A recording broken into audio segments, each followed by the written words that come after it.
The Satanic Mill by Otfried Preussler. The first year, 6, the Raven's Perch. Early on Good Friday evening, there was a pale, bloated moon hanging in the sky above the fen of Castle. The miller's men were sitting together in the servants' hall, while Crabbit, worn out, was lying on his bed trying to get to sleep. They had had to work on Good Friday, too. He felt thankful it was evening at last, and he could get some rest. All of a sudden, he heard his name called, just as it was in the dream. All of a sudden he heard his name called, just as it was in the dream he had in the smithy at Petershane. Only now he knew the hoarse voice that seemed to come out of thin air. He sat up and listened, and the voice called again. And I'm going to alter the master's voice from now on to go along with that description. He sat up and listened, and the voice called again. "Crabbit!" Reaching for his clothes, he got dressed. When he was ready, the master called him for the third time. Crabbit made haste, groped his way to the attic door, and opened it. Light shone up from below. Down in the hall he heard voices and the clatter of wooden clogs. Feeling uneasy, he hesitated, holding his breath, but then he pulled himself together and ran downstairs, 3 steps at a time. The 11 journeymen were standing at the end of the hall. The door to the black room stood open, and the master was sitting behind the table. Just as on the day of Crabbit's arrival, the thick leather-bound book was lying in front of him, and there was the skull, too, with the red candle burning in it. The only difference was that the master was not so pale in the face now. "Come closer, Crabbit," he said. The boy came forward to the threshold of the black room. He did not feel tired now, nor did he notice his dizziness or the throbbing of his heart any more. The master looked him over, then, raising his left hand, he turned to the journeyman standing in the hall. "Up on your perch!" Croaking and flapping their wings, 11 ravens flew past Crabbit and through the door of the room. When he looked around, the miller's men had disappeared. The ravens settled on a perch at the far end of the room in the left corner and sat there looking at him. The master rose, and his shadow fell on the boy. "You have been at this mill for a quarter of a year now," Crabbit said. "Your trial period is over, and you are no longer an ordinary apprentice. From now on, you will be my pupil." With these words, he went up to Crabbit and touched the boy's left shoulder with his own left hand. A shiver ran through Crabbit. He felt himself beginning to shrink. His body became smaller and smaller. He grew raven's feathers, a beak and claws. There he crouched in the doorway at the master's feet, not daring to look up. The master looked down at him for a while, then clapped his hands and cried, "Up on your perch!" Crabbit, the raven Crabbit, obediently spread his wings and rose into the air. Flapping awkwardly, he crossed the room, flew around the table, brushing against the book and the skull, and then settled beside the other ravens, clinging tight to the perch.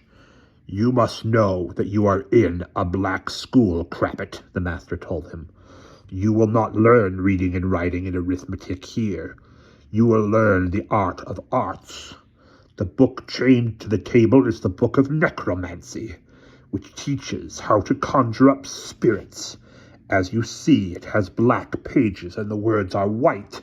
It contains all the magic spells in the world. I alone may read them because I am the master here, but you, Crabbit, and my other pupils, you are forbidden to read the book. Remember that. And no going behind my back, or it will be the worse for you. Do you understand that, Crabbit?" "Yes, I understand," croaked the boy, surprised to find he could still speak at all, in a hoarse voice to be sure, but quite clearly and easily. Crabbit had heard whispered tales of such black schools before.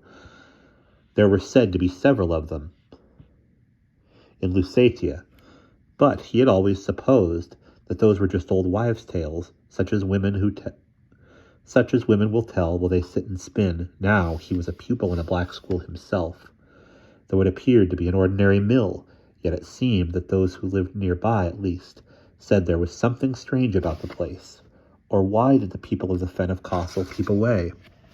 The boy had no time to pursue his thoughts, for the master, sitting down at the table again, was beginning to read an extract from the book of necromancy. He read slowly in a sing-song voice, rocking stiffly back and forth from his hips as he did so. This is the way to make a well run dry, so that it will give no water from one day to the next, he read out. First, get 4 pegs of birch wood, dried over the stove, each 2.5 spans long, as broad as your thumb, and sharpened to a 3-cornered point at one end. Next you must place your pegs of wood around the well by night, between 12 and 1, driving each into the ground 7 feet from the well, every one at a different point of the compass, beginning with midnight and ending with evening. Third and lastly, when you have done all this, saying no word, you must walk around the well 3 times and speak the words written here. Then the master read out a magic spell, a sequence of incomprehensible words, fair-sounding all of them, and yet there was a dark undertone, suggesting something evil that lingered in the boy's ears, even when the master began again after a brief pause. This is the way to make a well run dry. He read the passage from the book, and the magic spell 3 times in all, always in the same sing-song voice, rocking back and forth from the waist. After the 3rd time he closed the book. He waited in silence for a while and then turned to the ravens. Now I have taught you a new piece of the secret arts, he said in his normal voice. Let me hear how much you remember it. You there, begin. He pointed to one of the ravens and told him to repeat the passage and the magic spell. This is the way to make a well run dry, so that it will give no water from one day to the next. The miller picked on the first one raven, and then another, and questioned each one. He did not call any of the 12 by name, but Cravat could tell them apart by the way they spoke. Even when he was a raven, Tonda's voice was calm and deliberate. Quito spoke with an unmistakably peevish tone, and Andrish was as quick with his beak as with his tongue, while Juro, when it was his turn to repeat the spell, had great difficulty and kept getting stuck. In short, there was not one of them whom Cravat could not identify. This is the way to make a well run dry. Again and again they repeated the passage from the Book of Necromancy and the magic spell, some fluently, some hesitantly, a 5th time, a 9th, and 11th. Now you! The master turned to Cravat. The boy began to tremble. He stammered, This is the way to make a well. He broke off, struck dumb. With the best will in the world, he could not remember how it went on. Would the master punish him? The master did not seem at all angry. You'd better pay more attention to the words and the voices another time, Cravat, he said. Remember, no one is forced to learn in this school. If you master the passages I read you from the book, it will be to your advantage. If not, it hurts no one but yourself. So saying, he finished the lesson.